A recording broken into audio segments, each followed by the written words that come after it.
इंजेक्शनसुद्धा कधी कधी टोचतं, पण इथं माझ्या डोळ्याचं पूर्ण ऑपरेशन सुरू होतं, पण मला किंचितसुद्धा वेदना झाली नाही. ज्या डोळ्यांनी दिसत नव्हतं ते बघितलं तर कॅलेंडरचे आकडे मला खूप स्पष्ट दिसत होते. म्हणजे मला एकदम लगेचच हे ऑपरेशन किती यशस्वी झालं याची पावती मिळाली.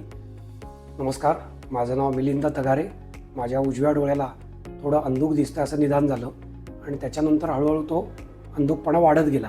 स्वाभाविकपणे रत्नागिरीच्या डॉक्टरांनी मला कॅटरॅक्ट सर्जरीसाठी सजेस्ट केलं आणि माझं घर सांगली असल्यामुळं मी रत्नागिरीहून सांगलीच्या नंदादीपमध्ये ऑपरेशन करायचा निर्णय घेतला.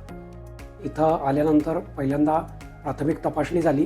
त्याच्यामध्ये इथल्या डॉक्टरांनी मला खूप चांगल्या पद्धतीने या ऑपरेशनविषयी पूर्ण माहिती दिली.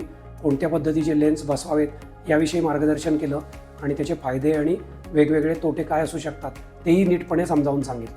आणि मला खरंच आश्चर्य वाटतं की पेनलेस सर्जरी खरंच असू शकते का? माझ्या मनामध्ये खूप संशय होता. इंजेक्शनसुद्धा कधी कधी टोचतं, पण इथं माझ्या डोळ्याचं पूर्ण ऑपरेशन सुरू होतं, पण मला किंचितसुद्धा वेदना झाली नाही. इथला जो स्टाफ आहे या स्टाफनी मला खूप अतिशय आपुलकीने ट्रीटमेंट दिली आणि कुठेही मला एकटं सोडत नव्हते. बरोबर कायम एस्कॉर्ट होता.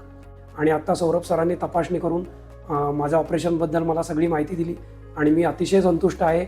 आणि सौरभ सरांनी त्यांच्या बाबांची परंपराही खूप सुंदर पद्धतीने पुढे चालू ठेवली आहे. त्याबद्दल सौरभ सरांचे आणि नंदादीप पूर्ण फॅमिलीचे धन्यवाद.